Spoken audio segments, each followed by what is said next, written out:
On these 7 days between Palm Sunday and Easter Sunday, I'm sharing with you a short video series entitled The 7 Last Words of Christ from the Cross. But the 7 last, of course, recorded phrases that Jesus spoke when he was crucified. Today, of course, is Maundy Thursday.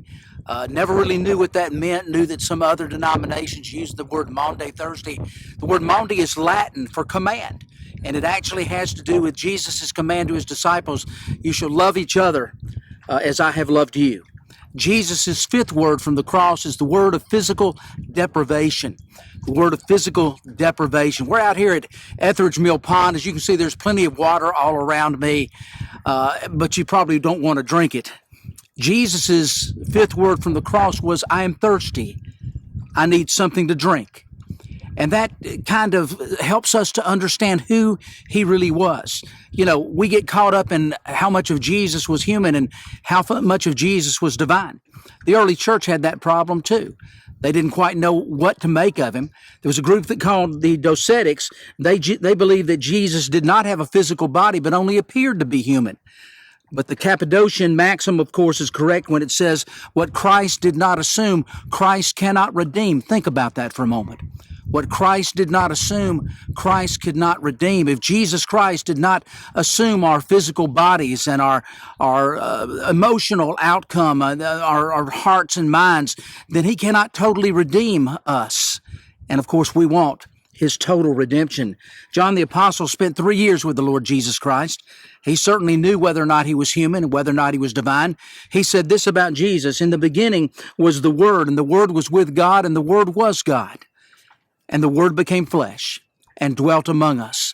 We beheld his glory. The glory is of the only begotten Son of the Father, full of grace and truth. John is telling us that the Word, Jesus Christ, not only was he divine, he was also human. That sums up both the divinity and the humanity in two simple phrases. And what that means as far as the cross is concerned is that Jesus Christ fully felt the agony of the cross as much as any human being could possibly feel that agony. Think about it for a moment. Crucifixion was the most painful form of death that the devil could ever devise. And Jesus went through that for you and for me. The suffering that Christ went through for us on the cross, the crown of thorns was a special touch for Jesus.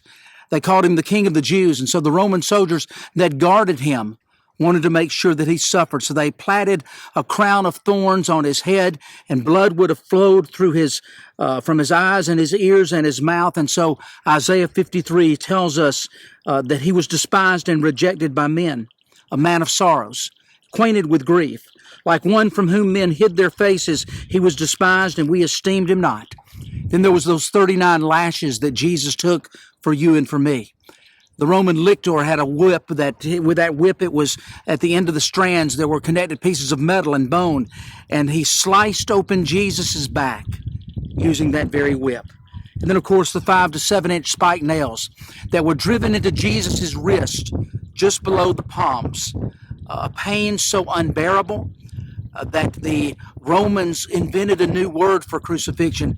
For when those nails hit the medial nerve that comes out of the hand and through the wrist, the pain was absolutely unbearable. They called it excruciating, referring to the pain that comes out of the cross. The cross beam, of course, would be lifted up and it would be adhered to the vertical beam of the cross.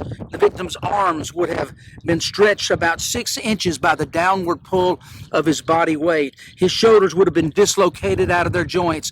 And so Psalm 22, a messianic psalm, says his bones have been placed all out of joint. Often his feet would be tied into place on the vertical beam of the cross. Other times a single nail was used to affix those feet to the cross. Regardless of how it was done, the feet were affixed to the cross because that caused a slower and more agonizing death. You see, death from crucifixion was not by loss of blood, but rather through asphyxiation, or what we would call suffocation.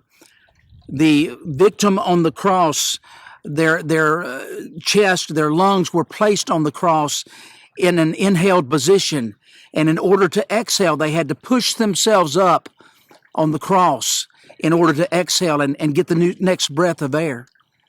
And what we see from this, of course, is that many people took a long time to die on the cross. Jesus, of course, died in those 6 hours that he was upon the cross. And ultimately, to make sure he was dead, that Roman soldier, according to the Apostle John, thrust that spear into Christ's chest. And the Apostle John tells us that blood and water flowed out of the wound. That's an exact description, by the way, of a wound that would first penetrate the pericardium, that sac of watery fluid that surrounds the heart, and then the heart itself would have penetrated, and its resultant flow of massive blood would have resulted. That's the pain, that's the physical deprivation that Jesus Christ went through for you and me on the cross. He did that for us, something we could have never done for ourselves. Something so cruel it's hard for us to imagine it, but he did it out of love.